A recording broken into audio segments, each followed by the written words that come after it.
Hello student, स्वागत है आपका फिर से एक बार धीरज सर मैथ्स क्लासेस में। हमने आपको प्रीवियस वीडियो वेक्टर अलजेब्रा की 10.2 का इंट्रोडक्शन दिया था, जिसमें हमने आपको 8 एग्जांपल्स करा दिए थे। देखिए 9वां एग्जांपल मैंने बताया था, थोड़ा सा डायरेक्शन रेशियोज, डायरेक्शन कोसाइन से रिलेटेड है, तो इसके टॉपिकों को समझाते हुए इसका इंट्रो पूरा करते हैं और इसका एग्जाम्पल करते हैं। मैं आपको इस वेक्टर चैप्टर में डायरेक्शन कोसाइंस और डायरेक्शन रेशियोज को ज्यादा डीपली नहीं बताऊंगा, क्योंकि इसका डीपली जो पोर्शन पढ़ना है वो आपको, और बहुत इंपॉर्टेंट है ये आपको पढ़ना है 3D वेक्टर में। ठीक है, 3D जो आपका अभी इसका नेक्स्ट चैप्टर है उसमें पढ़ेंगे। अभी इसको मोटे मोटे तौर पर थोड़ा समझ लीजिए कि ये डायरेक्शन कोसाइन, डायरेक्शन रेशियोज होते क्या है। देखिए, जब कोई 3D वेक्टर की बात, 3D प्लेन की बात कर रहे हैं, हम प्लेन तो हमारा 3D नहीं होता, हम 3D की बात कर रहे हैं, 3 डायमेंशनल ज्योमेट्री की बात कर रहे हैं। आपने ये पढ़ा हुआ है 3D, और मैंने भी चर्चा भी करी थी इससे पहले इसकी। इसमें जो है ये एक्सिस होती है आपकी, इसको हम कहते हैं एक्स एक्सिस, ये हमारी वाई एक्सिस और ये जेड एक्सिस। कोई भी एक्सिस कहीं भी ले सकते हैं, वो मैटर नहीं करता। आप एक्स को यहाँ भी ले सकते हो, यहाँ भी ले सकते हो, क्योंकि 3D है। ठीक है, 3D आकृति का मतलब कुछ ऐसा होता है। और ये मैंने जो एक्सिस बनाई है ये कुछ ऐसे बनाई है, आपको दिखाई दे रहा होगा, जिसमें जो है ये आपके 3 आपकी ये एक्सिस है इस तरीके से, जो जैसा कि आपको किसी भी कमरे का एक कोना दिखाई देगा। ठीक है, इसमें एक एक्स एक्सिस है, एक वाई है और एक जेड है। ये 3 एक्सिस के बीच में, यानी कि यहां पर हमें कहीं पर भी एक स्पेस में कोई पॉइंट दिया गया है, वो पॉइंट P है, हमने वो पॉइंट P मान लिया, आपका वो पॉइंट P है। इस पॉइंट P को हमने O से जो है मिलाया, मीट कर दिया। अब ये जो OP वेक्टर है, ये वेक्टर जैसे कि कोई भी कॉर्नर हो गया आपका किसी कमरे का, और कॉर्नर से अगर आप हवा में यानी कि एयर में, स्पेस में आप कोई पॉइंट लेते हो, वो पॉइंट जो है इन तीनों एक्सिस के साथ में जो एंगल बनाता है, जो भी एंगल बनाता है, उन एंगल्स को कॉस के साथ लिखना ही उसका डायरेक्शन कोसाइन कहलाता है। क्योंकि हम इसकी डायरेक्शन की बात कर रहे हैं, बेसिक बात कर रहे हैं आपसे। तो क्या होगा, मैंने मान लिया कि वो जो ओपी वेक्टर है वो क्या कर रहा है, एक्स एक्सिस के साथ में अल्फा एंगल बना रहा है। इसको सीधा लाइन मत समझना, ये जो है सीधी लाइन नहीं है, थोड़ा सा और आपके लिए थोड़ा चेंज कर देता हूं मैं, ताकि आपको लाइन ना लगे। ये मान लीजिए इस तरीके से, ठीक है, पी वेक्टर।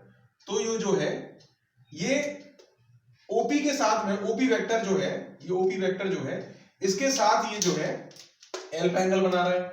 वाई एक्सिस के साथ में ये आपका बीटा एंगल बना रहा है, और ये जेड एक्सिस के साथ में आपका गामा एंगल बना रहा है। क्लियर? इस तरीके से ये आपके एंगल्स बना रहा है, और इसमें जो है जो ये एंगल इसने ड्रॉ किए हैं, उन एंगल्स को कॉस के साथ लिखते हैं हम। जैसे कि हमने लिख दिया इनको, आपने लिखा कॉस अल्फा, कॉस बीटा और कॉस गामा।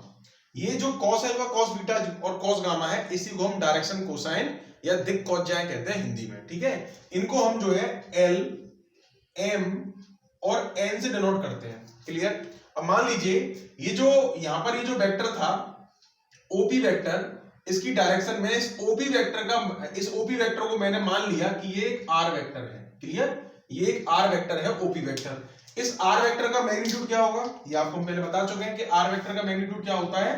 आर वेक्टर कोई अगर दे रखा है, उसका मैग्नीट्यूड निकालना है तो क्या करेंगे हम, जो भी उसके कंपोनेंट होंगे, मान लीजिए आर वेक्टर है आपका एक्स आई कैप प्लस वाई जे कैप प्लस जेड के कैप। ये इस तरीके से आपको कोई आर वेक्टर दे रखा है, और इसे कंपोनेंट, स्केलर कंपोनेंट कौन कौन से हैं, एक्स वाई और जेड है। आपको इस आर वेक्टर का मॉडुलस निकालना है, यानी इसका मैग्नीट्यूड निकालना है। तो क्या करेंगे आप, इसके जो स्केलर कंपोनेंट्स हैं उनका स्क्वायर करके ऐड कर दोगे, तो एक्स स्क्वायर, वाई स्क्वायर और जेड स्क्वायर, यही आपका क्या कहलाएगा, इसका मैग्नीट्यूड कहलाएगा आर वेक्टर का। और आर वेक्टर का मैग्नीट्यूड का मतलब क्या हो गया, इस वेक्टर ओपी की यहां से यहां तक की लेंथ हो गई, एज अ लेंथ लेंगे इसको हम, कि इसका मैग्नीट्यूड ये है, जो है ये इसका मैग्नीट्यूड जो है इसकी लेंथ हो गई। और आर वेक्टर का मॉडुलस जो है, इसको हम मैग्नीट्यूड के रूप में ऐसे भी लिखते हैं, या फिर इसको ऐसे भी लिख देते हैं, x square plus Y square plus Z square. और आपका ये जो कंडीशन है ये आपकी मैग्नीट्यूड की बन जाती है। अब बात करते हैं, मान लीजिए इसने जो है ये एंगल अल्फा बनाया। ठीक है, ये एंगल अल्फा बनाया। अब ये एंगल अल्फा बनाया है, मान लीजिए इसको मैं यहां से ज्वाइन कर दूं, 90 डिग्री पे ज्वाइन होगा। अब कोई भी एक्सिस है, मान लीजिए अभी केवल मैं इस प्लेन में बात कर रहा हूं, ये कोई एक्सिस थी, जैसे कि ये कोई एक्सिस है, उससे हमें ज्वाइन करना है। मान लीजिए ये वाला कोई बिंदु P था, पॉइंट था, और यहाँ पे हमने परपेंडिकुलर डाल दिया। तो ऐसे हमने P से क्या किया है, यहाँ पे परपेंडिकुलर डाला 90 का। तो जब मैं cos अल्फा लगाऊंगा, तो cos अल्फा का फॉर्मूला आप जानते हो क्या होता है, बेस अपॉन हाइपोटेनस, यानी हिंदी में कहते हैं आधार बटे कर्ण।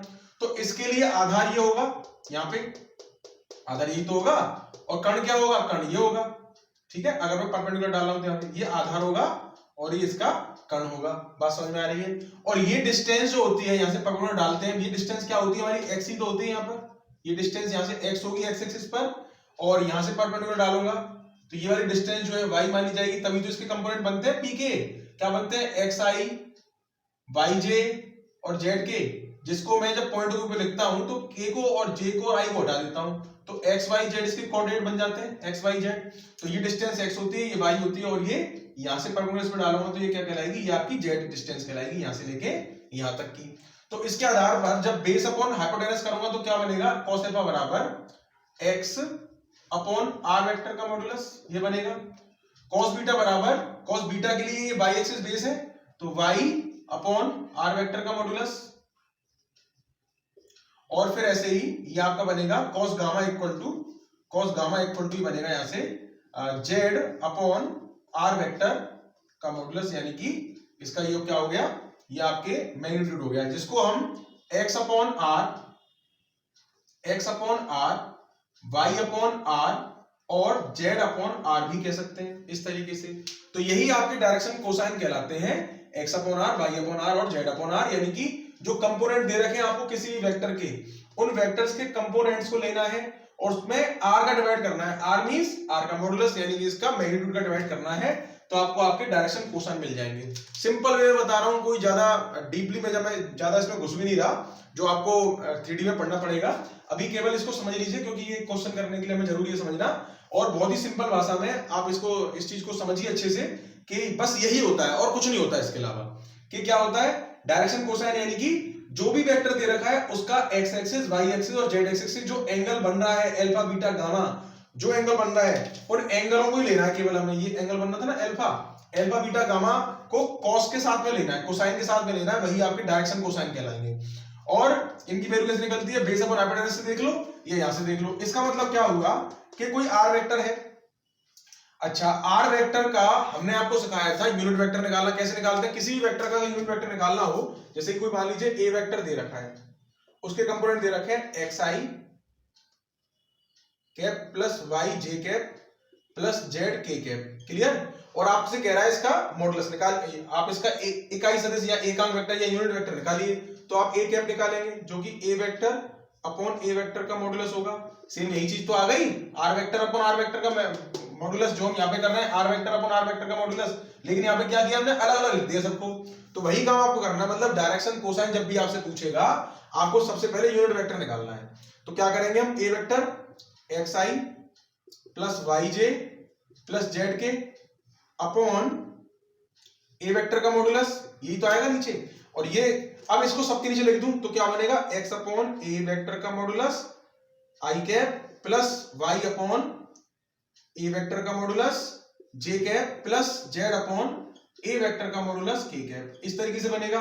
और ये जब ये कैप के फॉर्म में बन जाएगा, यानी कि यूनिट वेक्टर बन जाएगा, तो ये जो कंपोनेंट्स है ना आपके सारे के सारे, कौन कौन से कंपोनेंट है आपके, ये वाले कंपोनेंट किसके, ए कैप के स्केलर कंपोनेंट जो हैं, वही आपके डायरेक्शन कोसाइन कहलाएंगे। भाई आज आई बात समझ में नहीं आई, बहुत ही सिंपल वे में समझा रहा हूं, इस चीज को अच्छे से समझिए।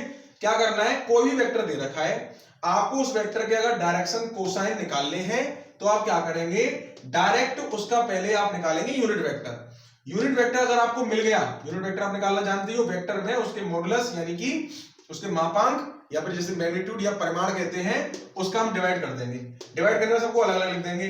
अलग अलग लिखने के बाद में जो ए कैप बनेगा, यानी यूनिट वेक्टर जो भी बनेगा, उस यूनिट वेक्टर के जो स्केलर कंपोनेंट होंगे वही आपके डायरेक्शन कोसाइन कहलाएंगे। तो यानी कि cos अल्फा की वैल्यू ये हो गई, cos बीटा की वैल्यू ये हो गई, cos गामा की वैल्यू ये हो गई।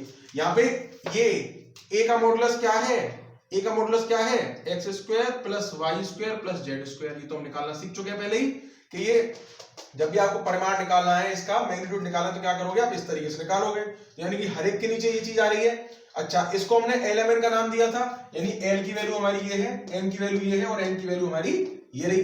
तो अब इसमें एक कंडीशन और दे रखी है, इसका प्रूफ कि एल एम एन का स्क्वायर किसके इक्वल होता है। अब आप देखिए, अगर मैं l square m square n square जोड़ देता हूं तो क्या होता है, ये भी कर देते हैं, l square plus m square plus n square. It means क्या है, एलिमेंट हमारे यही तो है, ये आपका एल है, ये आपका एम है और ये आपका एन है।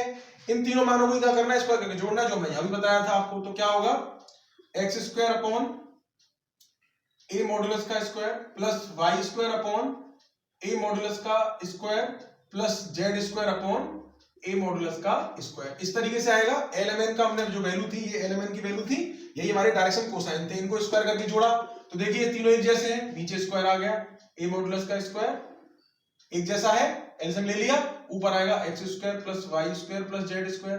अब क्या, यहां पर ए मॉडुलस रूट नहीं था, इसका स्क्वायर करूंगा तो क्या होगा, यहां से अगर मैं इसका स्क्वायर कर दूं तो ए मॉडुलस का स्क्वायर क्या होगा, यहां से हट जाएगा, रूट हट जाएगा स्क्वायर करने पर, तो क्या आएगा x square plus Y square plus Z square. ये कंडीशन बनेगी तो मॉडुलस की वैल्यू ये हो गई, तो यहां पे रख सकता हूं इसकी जगह पे मैं x square plus Y square plus Z square upon, इसकी वैल्यू ये आई थी निकल के, x square plus Y square plus Z square. तो ये कट गया पूरा पूरा, कितना आया 1। यानी कि हम यहां से रिजल्ट, इस रिजल्ट पर पहुंचे कि डायरेक्शन कोसाइंस का स्क्वायर अगर मिलाकर जोड़ा जाए तो वो 1 हो जाता है। ये हमारा एक आंसर निकल आया, प्रूव हो गया हमारा ये कि l square m square n square, यानी कि डायरेक्शन कोसाइंस को स्क्वायर करके अगर हम ऐड करेंगे तो कितना आएगा, 1 आएगा। ये भी आपका बहुत इंपॉर्टेंट फैक्टर है, ये काम आएगा। अब इसमें बात आती है आपकी डायरेक्शन रेशियोज की। डायरेक्शन रेशियोज छोटी सी बात है, कोई ज्यादा बड़ी बात नहीं है, सिंपल वे में समझाता हूं दोबारा से कि डायरेक्शन रेशियोज क्या है। देखिए डायरेक्शन रेशियो क्या है, बड़ी ही सिंपल चीज है।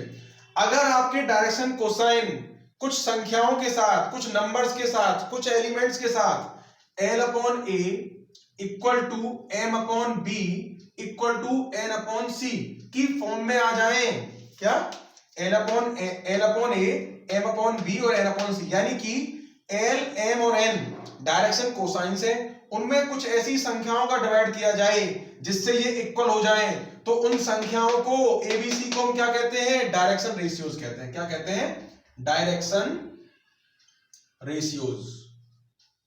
ठीक है, ये आपके क्या कहलाते हैं, डायरेक्शन रेशियोज कहलाते हैं। क्या कहलाते हैं, एबीसी, ए बी और सी। ये जो एबीसी हैं आपके, यही आपके डायरेक्शन रेशियोज कहलाते हैं, और जो एलएमएन है यही आपकी डायरेक्शन कोसाइन कहलाते हैं। ठीक है, तो डायरेक्शन रेशियो यानी कि ना हिंदी में कहते हैं हम दिक कौच जाए, और ये है दिक अनुपात। क्लियर।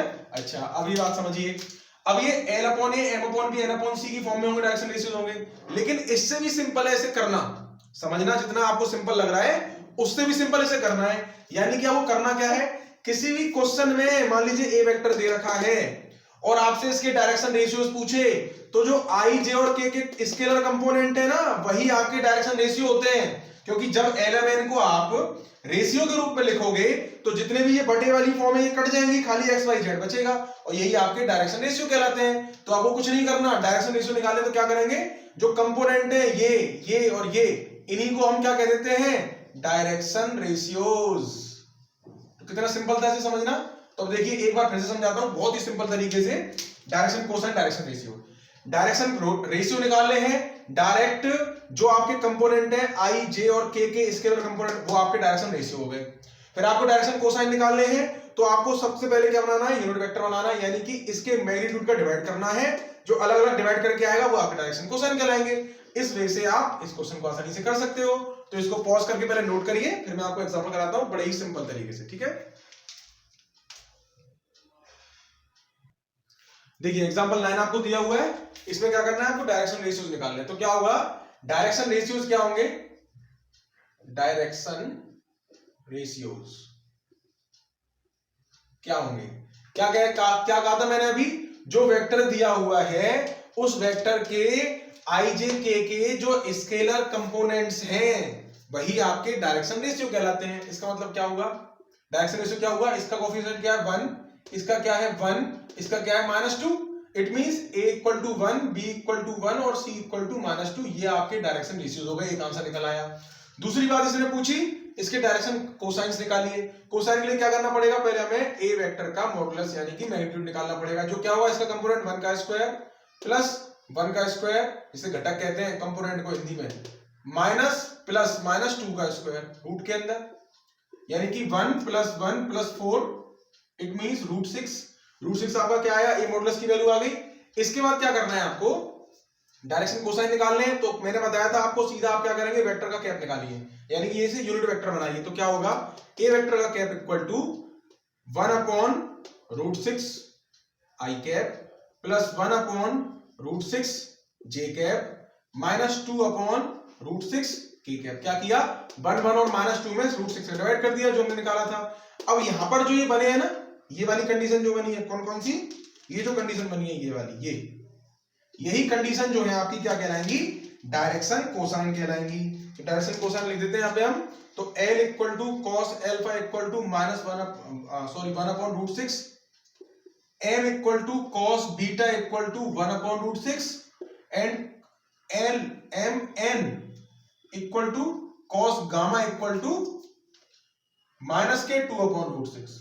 और यही आपके क्या है, डायरेक्शन कोसाइंस है, जो आपका आंसर निकल आया। आप इसे cos अल्फा लिखिए या L लिखिए, cos बीटा लिखिए या M लिखिए, उससे कोई फर्क नहीं पड़ता। आपको डायरेक्शन कोसाइन लिखने हैं, L equal to 1/√6, M equal to 1/√6 and N equal to -2/√6, और यही आपकी डायरेक्शन कोसाइंस है। ओके, चलिए ये एग्जांपल हो गया। अब एग्जांपल नेक्स्ट करने के लिए उसका टॉपिक समझाते हैं, पहले पॉज करके इसे नोट करिए। नेक्स्ट टॉपिक है आपका वेक्टर जॉइनिंग 2 पॉइंट्स, यानी कि हिंदी में कहते हैं इसे दो बिंदुओं का मिलाने वाला सदिश। दो बिंदुओं को मिलाने वाला सदिश। देखिए कैसे करते हैं इसको हम। सबसे पहले समझना होगा, इसे फिगर से समझते हैं कि आपको ये ऐसे करके कोई आपका ये 3D प्लेन है, 3D है, इसमें ये इसको x एक्सिस माना हमने, इसको y और इसको z। यहाँ पे हमने एक आम सदिश मान लिए, यानी यूनिट वेक्टर मान लिए आपके i कैप, j कैप और k कैप। इन दूरियों के xy, इन दूरियों के आधार पर हम क्या करते हैं, दो पॉइंट मान लेते हैं P1 और P2। हमने मान लिया एक पॉइंट है यहाँ पे P2 और एक पॉइंट है यहाँ पर, इसे मान लेते हैं P1। कहीं भी मान सकते हैं, उसको कोई फर्क नहीं पड़ता। हमसे पूछा गया है वेक्टर जॉइनिंग 2 पॉइंट्स, यानी कि हमें क्या निकालना है कि अगर हम इन दोनों वेक्टरों को, इन दोनों पॉइंटों को ज्वाइन कर दें तो हमें P1 P2 निकालना है। हमारा लक्ष्य क्या है, हमें P1 P2 का वेक्टर निकालना है। क्या होगा, समझ में आया। तो हमेशा जब भी कोई भी दो वेक्टरों को हमें ऐड करना होता है, कुछ भी करना होता है, वो हमेशा ओरिजिन से करते हैं। तो मैंने क्या किया, ओरिजिन से इन दोनों को ज्वाइन कर लिया। OP1, ये O है, और OP2। क्लियर, ये हमें ये निकालना है, और ये हमें P1 और P2 इसकी कंडीशन निकाल सकते हैं। हमने मान लिया P1 के कोऑर्डिनेट जो है x1, y1 और z1 है, और इसके x2, y2 और z2 है। क्लियर। अब देखिए करना कितना सिंपल है इसे। मैं जानता हूं बाय ट्रायंगल लॉ OP1 और P1 P2 क्या होगा, देखिए यहां पे OP1 प्लस P1 P2 का vector is equal to OP2 vector होगा कि नहीं होगा। ये आपको पढ़ा है ट्रायंगल लॉ में कि इन दोनों को ऐड करने पर ये मिलेगा, हमें रिजल्टेंट मिलेगा इसका। OP1 P2 को जोड़ेंगे तो OP2 मिलेगा, ये हमारा रिजल्टेंट होता है। तो OP2 मिलेगा हमें। मुझे वैल्यू इसकी निकालनी, तो इसको उठा के उधर ले जाओ। तो क्या होगा, P1 P2 is equal to OP2 minus OP1, यही तो होगा। अच्छा, OP1 क्या होगा, OP1 किसके रेस्पेक्ट में कर रहे हैं, i j k की फॉर्म में। x1 y1 z1 आपके कोऑर्डिनेट हैं, तो इसको कैसे लिखते हैं, OP2 को, OP2 और OP1 को लिखेंगे कैसे, OP2 को लिखेंगे हम x2 i cap plus y2 j cap plus z2 k cap minus OP1 क्या होगा, x1 i cap plus y1 j cap plus z1 k cap. इस तरीके से लिखेंगे। अब इन दोनों को जब माइनस करेंगे तो प्लस माइनस करना हम जानते हैं, i में से i, j में से j और k में से k ही माइनस या प्लस किया जाएगा। तो क्या हो जाएगा यहाँ पे, अब ये मैंने यहाँ पे क्या किया, i कैप दोनों में से कॉमन लिया तो x2 minus x1 i cap, इन दोनों से j कैप कॉमन लिया तो y2 minus y1, y2 minus y1 j cap और plus z2 minus z1 k cap. इस तरीके से हमने क्या किया, P1 P2 वेक्टर निकाल दिया जो हमें चाहिए था। यानी कि जब भी हमसे पूछेगा कि वेक्टरों को हमें ज्वाइन करना है, वेक्टर हमें ज्वाइन करना है, ठीक है, दो पॉइंट दे रखे हैं, वेक्टर ज्वाइनिंग 2 पॉइंट्स, ठीक है, वेक्टर ज्वाइनिंग 2 पॉइंट्स हमें जब फाइंड करना है तो क्या करेंगे हम, जो भी पूछा जाएगा सिंपल वे में समझिए। अगर आपसे A से B को ज्वाइन करना है तो आपको क्या करना है, OB माइनस OA करना है। सिंपल बात तो यही है। देखो अभी हमने ये फॉर्मूले से निकाला, जब हमें P1 P2 निकालना था तो हमने P2 में से P1 को माइनस किया, P1 P2 निकालेंगे, P2 में से P1 को माइनस करेंगे। A भी निकालना है तो B में से A को माइनस करेंगे। अगर हमें BA निकालना होता तो A में से B को माइनस करते। बात समझ में आ रही है? क्या करना है हमें? OA और OB लिख देते हैं इसको हम, तो क्योंकि रेस्पेक्ट में तो हम ओके निकालते हैं, सेंटर की निकालते हैं, ओरिजिन की। तो इसीलिए आपको ये बात समझनी है अच्छे से कि जब भी आपसे ज्वाइनिंग करने की बात करेगा दो वेक्टर्स की, तो ए बी पूछेगा तो बी में से ए को माइनस करेंगे, बी ए पूछेगा तो ए में से, मतलब जो पीछे वाला है उसमें से आगे वाले को माइनस करना है, जो हमने प्रूव भी किया यहाँ पे। ठीक है, अब इसका हमें अगर निकालना होता मैग्नीट्यूड तो क्या हो जाता, इसका मैग्नीट्यूड बनता आपका P1 P2 वेक्टर का magnitude is equal to x2 minus x1 square plus y2 minus y1 square plus z2 minus z1 square, क्योंकि हम जानते हैं जो हमारे स्केलर कंपोनेंट होते हैं उनको स्क्वायर करके जोड़ते हैं हम। यहाँ पे i j के स्केलर कंपोनेंट ये दे रखे हैं तो इनको स्क्वायर करके जोड़ दिया, और अब ये आपका टॉपिक आपको समझ में आ गया होगा। तो सिंपल तरीके से एग्जांपल करते हैं और समझते हैं कितना सिंपल ऐसे करना।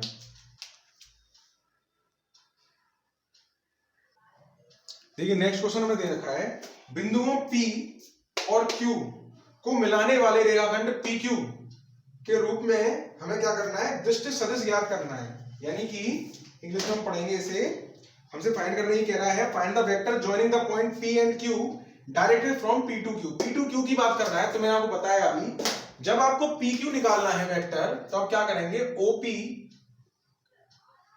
जब आपको PQ निकालना है तो क्या करेंगे, PQ vector is equal to OQ vector minus OP vector. बात समझ में आई आपके? PQ निकालना है तो Q में से P माइनस करेंगे। अब Q में से P जब माइनस करेंगे तो क्या होगा, देखिए OQ क्या है, ये है, इसके कंपोनेंट है, ये IJK के साथ में लिखे जाएंगे वेक्टर के रूप में जब लिखे जाएंगे, अब ये स्केलर रूप में लिखे हुए हैं। ऐसे ये भी, तो क्या करेंगे इसे, यहाँ पे -1 I cap -2 J cap -4 K cap, ये लिख दिया। इसमें से माइनस करना है हमें 2 I cap plus 3 J cap और प्लस 0 K कैप। अब मैं आपको करके दिखा रहा हूं, आप डायरेक्ट करेंगे आगे से, ये माइनस ये प्लस ये माइनस ये प्लस ये माइनस ये, और आपका आंसर निकल आएगा। अब डायरेक्ट भी करके दिखा दूंगा, देखो मैं अब क्या करेंगे, आई कैप वाला आई कैप के साथ में, तो माइनस के आई कैप बन तो माइनस ही हो जाएगा, और minus K 2 I cap, minus K 2 J cap और माइनस प्लस माइनस के 3 K कैप, उसके बाद माइनस के 4 K कैप, और ये तो जीरो है इसको तो लिखेंगे ही नहीं, तो माइनस आई माइनस 2 माइनस के 3 आई कैप हो गए, -2 -3, ओहो 2J है ये, 3J है ये, 3J कैप, 2J और 3J माइनस माइनस माइनस के 5J कैप और माइनस के 4K कैप, और आपका आंसर निकल आया PQ वेक्टर। ठीक है, अब डायरेक्ट कैसे करते हैं इसको समझ लो। इधर देखो, डायरेक्ट देखा है आपको PQ वेक्टर निकालना है, तो क्या करेंगे, सीधा -1 -2 I कैप, ठीक है, क्या किया, -1 -2 I कैप प्लस -2 -3, भाई -2 तो पहले सीधा माइनस लगा के 3 लिखेंगे J कैप, और प्लस -4 -0 K कैप, इस तरीके से लिख देंगे। इसके बाद में क्या होगा, -2 -1 -3 I कैप, -2 -3 -5 J कैप और -4 K कैप, और आपका आंसर PQ वेक्टर निकल आया। इस तरीके से आप बड़ी आसानी से क्वेश्चन नंबर 10 को, एग्जांपल नंबर 10 को कर सकते हैं। ठीक है, चलते हैं अब नेक्स्ट एग्जांपल। उसके लिए समझते हैं पहले सेक्शन फॉर्मूला, जो आप पढ़ के आए हो 10th क्लास में, वही सेक्शन फॉर्मूला है, 11th में ही पढ़ाया आपने, बस थोड़ा सा यूनिक अलग कर दिया थोड़ा सा उसको। ठीक है, चलिए पॉज करके नोट करिए इसे। देखिए अब आपका सेक्शन फॉर्मूला प्रूव करते हैं। सेक्शन फॉर्मूला में आपके दो केसेस हैं, या तो इंटरनली डिवाइड करें या एक्सटर्नली, यानी कि या तो अंतः विभाजित करें उसे, ठीक है, या फिर आपका विभाजित करता है बाहर। तो देखिए क्या करते हैं, सबसे पहले हमने क्या किया, P और Q दो वेक्टर लिए, ठीक है, P और Q दो पॉइंट थे, इनके वेक्टर OP और OQ थे, और कोई एक वेक्टर R जो है, पॉइंट R जो है, यानी कि उसका वेक्टर OR बनेगा। R वेक्टर इस PQ वेक्टर को m/n में डिवाइड करता है। क्या करता है, ये R वेक्टर जो है इस PQ वेक्टर को m/n में डिवाइड करता है। इसका मतलब क्या हुआ कि PR अपॉन RQ ये इक्वल टू m/n होगा। ये बात सही रही कि हमने कहा ना OR यानी R पॉइंट जो है इसको PQ को m/n में डिवाइड कर रहा है, यानी कि PR और RQ पी आर और आर क्यू दोनों का रेशियो क्या है, एम रेशियो एन है, ये बात रही। अब हमें यहां से क्या करना है, इसकी वैल्यू निकालनी है। अब देखिए वेक्टर की फॉर्म में जब मैं इसे चेंज करूंगा तो क्या होगा, यहां से मुझे अगर आर वेक्टर निकालना है तो इसकी डायरेक्शन ऐसे है, इसकी भी ऐसे है और इसकी भी ऐसे है, और ये डायरेक्शन कैसे है, ऐसे करके है। क्लियर। अब देखिए जब मुझे ये वेक्टर निकालना है, ये आर है, तो क्या होगा यहां से ओपी प्लस पी आर बराबर ये होगा, यानी कि OP plus P r vector बराबर क्या होगा, ओ आर वेक्टर होगा। ये बात सही है।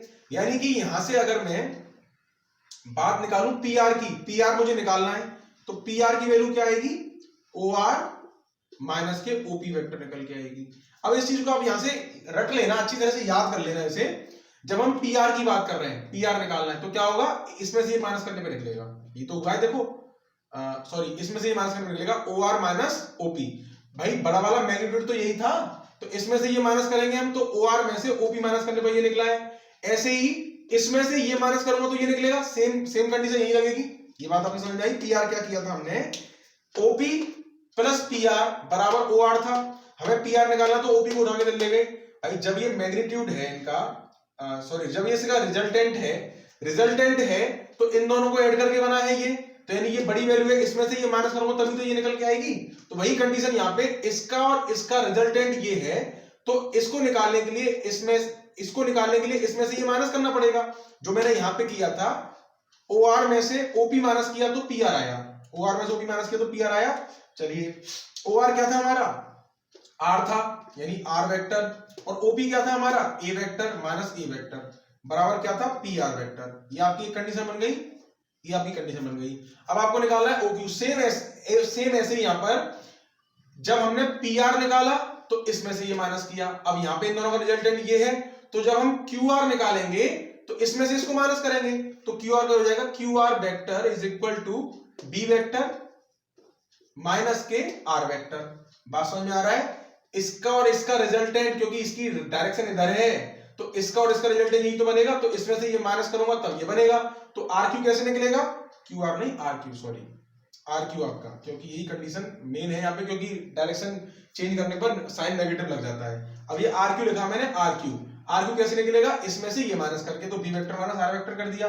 इन दोनों वैल्यूज को इसे वेक्टर के रूप में चेंज करके रख सकता हूं, तो क्या करेंगे हम, यहाँ वैल्यू रखेंगे इसकी, तो क्या हो जाएगा ये, यहां से जब मैंने पी आर वेक्टर की जगह पर ये वैल्यू रखी r vector minus a vector upon, मैंने इसको वेक्टर बना दिया बाद में, ठीक है, तो P R upon R Q, तो P R upon R Q यानी कि B vector minus are vector is equal to क्या हो जाएगा, एम अपॉन एन, जो आपका रेशियो दिया हुआ था इसने। इसके बाद में क्रॉस मल्टीप्लाई, तो n r vector minus k n ए वेक्टर बराबर M B vector minus k M r vector. ये आपका स्केलर प्रोडक्ट है, इसे आप पीछे लिखिए आगे लिखिए, उससे कोई फर्क नहीं पड़ता। अब क्या करेंगे हम, आर को एक तरफ लेंगे, तो n r vector plus m r vector minus का प्लस का होगा, इक्वल टू ये प्लस का चला जाएगा m B vector plus n ए वेक्टर। इस तरीके से आर वेक्टर कॉमन लूंगा यहां से मैं, तो क्या होगा एम प्लस एन, एम इधर लिखूं या ले दूं कोई फर्क नहीं पड़ता उसे, क्योंकि प्लस में है, equal to m B vector plus n A vector. तो आर वेक्टर क्या आ गया, M B vector plus n ए vector upon m plus n, और यही आपका इंटरनली डिवाइड करने का फॉर्मूला बन गया, सेक्शन फॉर्मूला। क्या आपको आर वेक्टर के कंपोनेंट निकालने थे, या आपको आर वेक्टर निकालना था कि वो कौन सा वेक्टर है जो इसको एम रेशियो में डिवाइड करना है, तो ये है। तो आप इसको समझ लो सिंपल वे में कैसे करेंगे, जो पहला रेशियो है उसके साथ सेकंड पार्ट का मल्टीप्लाई करना है, बी वेक्टर यही तो था, और जो दूसरा रेशियो उसके साथ पहले का मल्टीप्लाई करना। वहां भी करते थे हम m1x2 और m2x1, सेम यहां करना है, m लिया तो b लेना पड़ेगा, n लिया तो a, यानी जो पहला है रेशियो उसके साथ दूसरे वाला वेक्टर, और जो दूसरा रेशियो उसके साथ पहले वाला वेक्टर लेने पर आपको ये वैल्यू मिल जाएगी। सेम कंडीशन ले लेते हैं केस सेकंड। देखिए केस सेकंड में क्या करना है, केस सेकंड में हमें क्या करना है, एक्सटर्नली डिवाइड करना है, ये इंटरनली था, ठीक है, अब आएगा एक्सटर्नली। एक्सटर्नली में क्या करेंगे हम, सेम कंडीशन में थोड़ा सा चेंज करेंगे। क्या, जो ये फिगर था उसे थोड़ा सा चेंज कर देता हूं मैं। मान लीजिए ये था आपका P वेक्टर और ये था आपका Q पॉइंट, ठीक है, और इसको जो है एक्सटर्नली डिवाइड कर रहा है R पॉइंट। आपको दिखाई दे रहा है कि नहीं दे रहा, चलिए थोड़ा सा दिखाई दे रहा है, थोड़ा कम दिखाई दे रहा है। ये मान लीजिए यहाँ पे ये है आर वेक्टर, ठीक है, ये आर को और चेक कर लेते हैं। चलिए आर थोड़ा थोड़ा दिखाई दे रहा है। तो ऐसा करते हैं, इसको नेक्स्ट में ही करते हैं, पहले आप इसको नोट कर लो, मैं थोड़ा सा सॉल्व करके मैं बताता हूँ आपको, ठीक है। पॉज करके नोट करो इसे। चलिए देखिए केस सेकंड करते हैं, जिसमें हमें निकालना है पी आर और क्यू आर। केस सेकंड इसमें हमें क्या करना है, एक्सटर्नली डिवाइड करना है, ठीक है। एक्सटर्नली में क्या होगा देखिए, अब ये पी और क्यू दो पॉइंट है जिनको आर जो है एक्सटर्नली डिवाइड करना है, तो क्या होगा किसमें, एम रेशियो एन में, पी को एम में और क्यू को एन में। ये कंडीशन दे रखी है, पी को एम में और क्यू को एन में, इस तरीके से आपको ये डिवाइड करना है, ठीक है। तो अब क्या करेंगे, इसमें वही करेंगे, पी आर और क्यू आर का रेशियो, तो P R upon Q R, इन दोनों का रेशियो एम रेशियो एन बनेगा, पी आर और Q R M ratio N बनेगा, ये कंडीशन बना ली। अब मैं इसको जब वेक्टर फॉर्म में चेंज करूंगा तो क्या होगा, ये पी आर का वेक्टर और क्यू आर का वेक्टर बन जाएगा, वेक्टर फॉर्म में चेंज हो गया। अब ये वैल्यू निकालनी है मुझे। अब देखिए यहां से जब मैं इस कंडीशन में लगाऊंगा पी आर निकालने के लिए, तो क्या होगा, आपको बताया था अभी, रिजल्टेंट इसका ये होगा, ये वेक्टर ऐसे है, इसकी डायरेक्शन ऐसे है और ये रिजल्टेंट है, तो इसको निकालने के लिए इसमें से ये माइनस करना पड़ेगा। तो क्या होगा, p r vector equal to r vector minus a vector, और आपका रिजल्टेंट निकल जाएगा, ठीक है, इस तरीके से। दूसरी कंडीशन थी हमारी, हमें लगाना था अब इस वाले वेक्टर में, इस वाले में, इसमें भी क्या होगा, आर वेक्टर माइनस भी करूंगा तब एन आएगा, निकल गया, नहीं आर क्यू आएगा या क्यू आर आएगा, तो आपका क्यू आर वेक्टर क्या आएगा यहां से, इस फिगर से, फिर दोबारा से r vector minus b vector, तो आपका ये सेकंड कंडीशन बन गई, और ये आपका निकल आया क्यू आर वेक्टर, क्योंकि पहले ये निकालना था तो इसके लिए इसमें से ये माइनस किया, अब ये निकालना तो इसमें से ये माइनस करेंगे, ये कर दिया। अब दोनों वैल्यू को उठा के रख देते हैं हम, तो क्या होगा यहाँ पे देखिए, r vector minus a vector upon r vector minus b vector equal to M upon n, ये कंडीशन बनी। क्रॉस मल्टीप्लाई कर देते हैं, n r vector minus k n A vector equal to m r vector minus k m B vector, इसका multiply इधर कर दिया, इसका मल्टीप्लाई इधर कर दिया दोनों में। अब आर वाले एक तरफ ले आइए, तो ऐसा करिए, इसको उठा के इधर ले जाते हैं, इसको ले जाते हैं इधर, तो एम बी वेक्टर इधर लाया, प्लस का हो गया minus k n A vector equal to m r vector, इसको इधर ले गया तो minus k N r vector, are वाले एक तरफ कर लिए, आर यहां से कॉमन ले लूं तो यहां बचेगा एम माइनस के एन, और यहां पे है ही M B vector minus N A vector, तो आर वेक्टर क्या आएगा, डिवाइड हो जाएगा इधर, तो आर वेक्टर इक्वल टू आ गया M B vector minus N A vector upon M minus N. तो ये आपकी कंडीशन बन गई दूसरी, जब एक्सटर्नली डिवाइड करेगा। इंटरनली की मैंने यहाँ पहले लिख दी थी, internally m b plus n upon m plus n है, और एक्सटर्नली ये, यानी कंडीशन सेम है, सिर्फ प्लस और माइनस का अंतर है, इंटरनली करेगा तो प्लस, एक्सटर्नली करेगा तो माइनस, और ये आपका आंसर निकल आया। इसमें एक कंडीशन और आती है मिड पॉइंट की, जब वो मिड पॉइंट पूछे, मिड पॉइंट का मतलब क्या हुआ, मिड पॉइंट का मतलब हुआ कि रेशियो दोनों सेम रहेंगे, बिल्कुल सेंटर में पूछ रहा है तो ये एक रेशियो, जैसे कि इंटरनली में 1 और 1 हो जाएगा, ये 1 और 1 हो जाएगा, यानी सेम हो जाएगा, सेम हो जाने का मतलब है m और n 1 1 हो गया, तो ये भी 1 1 हो गया, तो 1 और 1 ये भी 1 1, तो क्या बचेगा ऊपर, केवल b vector plus a vector upon 1 1 2, या इसको लिख सकते हैं a vector plus b vector upon 2। तो मिड पॉइंट पूछे तो डायरेक्ट आप इस तरीके से करेंगे, इंटरनली पूछे तो ऐसे और एक्सटर्नली पूछे तो ऐसे। चलिए करते हैं इसका एग्जांपल, उससे पहले आप इसे नोट कर लीजिए पॉज करके, और समझ में नहीं आए तो इसे रिपीट करके देखिएगा, पक्का समझ में आएगा। ओके, एग्जांपल 11 देखिए, ये कह रहा है consider 2 point P and Q with position vector OP, आपको पोजीशन वेक्टर OP दे रखा है और OQ दे रखा है, साथ में कह रहा है ये find the position vector of R which divides the line point joining P and Q in the ratio 2:1, 2:1 में डिवाइड करना है। दो कंडीशन है, एक बार इंटरनली एक बार एक्सटर्नली, तो पहले पहली कंडीशन प्रूव करते हैं, सॉल्व करते हैं, सॉरी क्या होगा देखिए इसमें, अभी आपको बताया था, फॉर्मूले मैंने लिखा था इंटरनली के लिए, क्या लिखा था, R vector is equal to m b plus n a upon m plus n, और आर वेक्टर एक्सटर्नली लिखा था m b minus N a upon M minus n. बस यही कंडीशन रखनी है, एम आपका 2 है, एन आपका 1 है, तो क्या होगा, जो रिजल्टेंट है ओ आर वेक्टर वो क्या निकलेगा, देखिए सबसे पहले क्या करना है आपको, 2 प्लस 1 अपॉन 2 प्लस 1, रेशियो लिख लिए एम एन प्लस करके m के साथ में क्या आएगा b क्या है ये, क्योंकि दूसरा वाला ये है तो a प्लस बी वेक्टर, और 1 के साथ में क्या आएगा a, यानी 3a vector minus 2b vector, इस तरीके से। ठीक है, वेक्टर लगा दिया हमने, इसे सोल्व कर लेंगे। 2a plus 2b plus 3a minus 2b upon 2 1 3, 2b से 2b कैंसिल, कितना आया 2 और 3 5a वेक्टर अपॉन 3। ये आपका आंसर निकल आया जो आपका इंटरनेट डिवाइड करने वाला था। और चेक कर लेते हैं, आंसर बिल्कुल सही है 5 अपॉन 3। ठीक है, दूसरा पॉइंट क्या था, दूसरा इसने कहा था एक्सटर्नली डिवाइड करना है भाई। एक्सटर्नली में क्या बताया था, ओआर वेक्टर के लिए केवल यहाँ पे माइनस हो जाएगा दोनों जगह पे, बस ये फॉर्मूले के हिसाब से। तो क्या होगा, ऊपर वाले की तरह ही 2a vector plus b vector minus 1 3a vector minus 2b vector upon 2 minus 1। बात समझ में आई? क्या करते हैं हम, रेशियोज को लिखते हैं, पहला रेशियो के साथ दूसरा और दूसरे रेशियो के साथ पहला, इस तरीके से लिख के आप सॉल्व कर सकते हो। सॉल्व करेंगे 2a vector plus 2b vector minus 3a vector minus minus plus 2b vector upon 2 minus 1 यानी 1। क्या किया हमने, ब्रैकेट खोल दिया, 2a 2b 3a minus minus plus 2b। ठीक है, अब देखिए 2 में से एक गया तो एक का तो वजूद खत्म हो गया, यहां से लिखने की जरूरत नहीं होती इसे। 2 में से 3 गए तो माइनस का a, और 2 प्लस का 4, तो 4 ही वेक्टर। तो सेकंड आंसर आपका ये आ गया जो आपसे एक्सटर्नल डिवाइड करने के लिए पूछा था। ठीक है, आंसर चेक करते हैं जी, बिल्कुल यही दे रखा है, इसे थोड़ा घुमा के लिख दो बस कि 4 b vector minus a vector, और ये आपका आंसर निकल आया। क्लियर? पॉज करके इसे नोट करिए।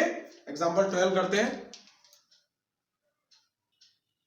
एग्जांपल 12 देखिए, एग्जांपल 12 कह रहा है so that the point A B C are the vertex of right angle triangle. देखिए राइट एंगल ट्रायंगल की वर्टेक्स हमें प्रूव करनी है, यानी हमें इसको प्रूव करना है कि एक समकोण त्रिभुज है। तो समकोण त्रिभुज यानी राइट एंगल ट्रायंगल प्रूव करने के लिए क्या करते हैं, हमारे पास हमें पाइथागोरस थ्योरम प्रूव करनी पड़ती है। पाइथागोरस थ्योरम प्रूव करने के लिए हमारे पास साइड्स होनी चाहिए, और साइड्स हमें कब मिलेंगी, जब हम इन वेक्टर्स का मैग्नीट्यूड निकालेंगे। लेकिन वेक्टर्स का मैग्नीट्यूड निकालने के से पहले ये तो हमें एबीसी ट्रायंगल के पॉइंट दे रखे हैं, पहले हमें एबीसी साइड भी तो बनानी पड़ेंगी।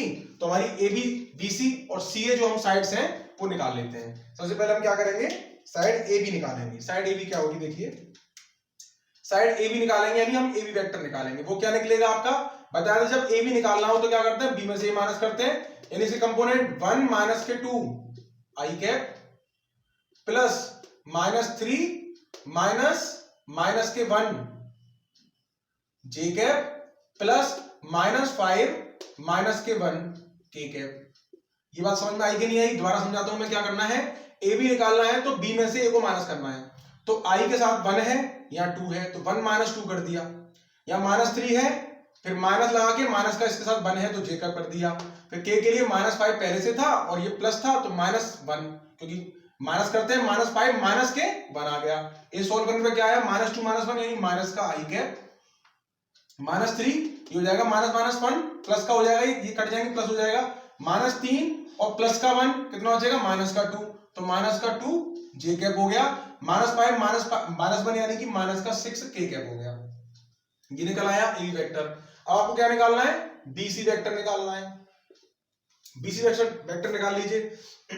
बीसी के लिए क्या करेंगे हम, बीसी तो सी में से बी माइनस करेंगे, यानी कि 3 माइनस के 1 आई कैप 3 माइनस 1, फिर माइनस 4 और माइनस माइनस माइनस प्लस के 3 हो जाएंगे जे कैप, क्योंकि माइनस 4 पहले लिखा, फिर माइनस लगा के माइनस करूंगा तो माइनस माइनस प्लस हो जाएगा 3 जे कैप, फिर प्लस माइनस के 4 माइनस, फिर ये भी माइनस माइनस 5 के कैप। इस तरीके से सोल्व करने पर 3 में से एक गया 2 आई, ये माइनस 4 प्लस 3 यानी कि माइनस के 1 जे कैप, और ये माइनस 4 प्लस के 5 यानी प्लस का 1 बचेगा प्लस के कैप।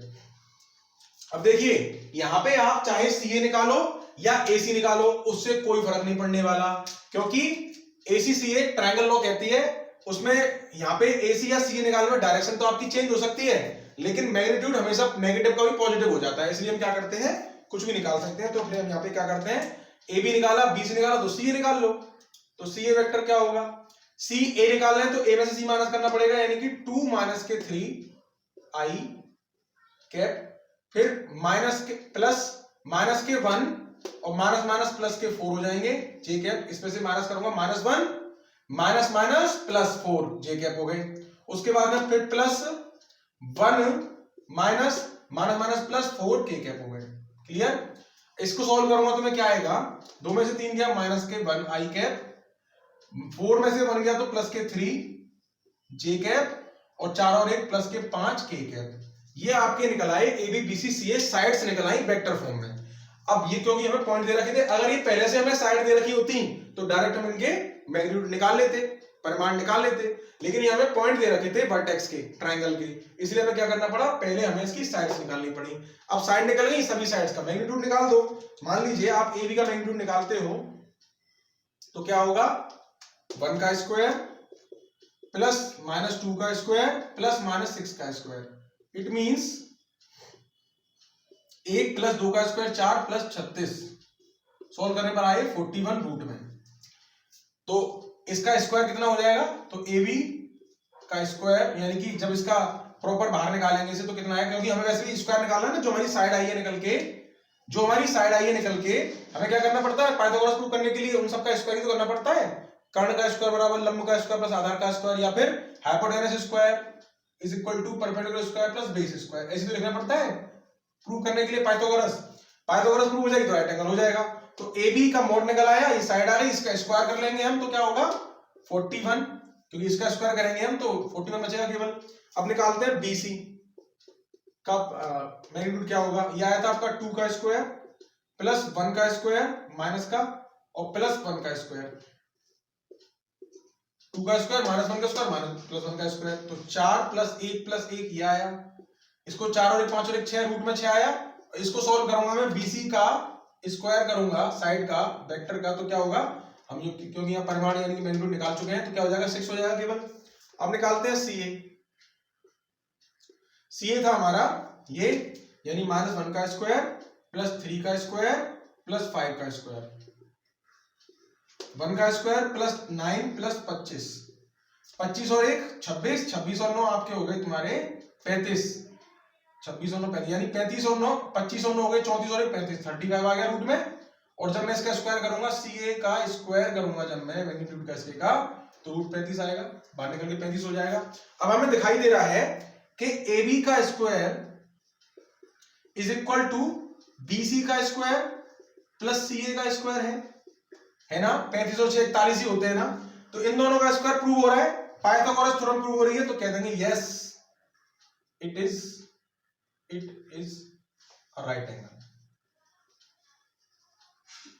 ट्रायंगल, जिसमें हम कहेंगे राइट एंगल है, इसका मतलब क्या है, ये समकोण त्रिभुज है। क्लियर? ये हमारा प्रूव हो गया। आपके एग्जांपल या फिनिश हो गए। नेक्स्ट वीडियो मिलते हैं आपकी एक्सरसाइज पर, और तब तक के लिए आप हमारी प्रीवियस वीडियोस को भी देखते रहिए और इसको भी देख के लाइक कर देना। चैनल पर पहली बार सब्सक्राइब जरूर करना, अपने दोस्तों के साथ शेयर करिए ताकि आपको आने वाली मेरी वीडियोस के नोटिफिकेशन मिलते रहे।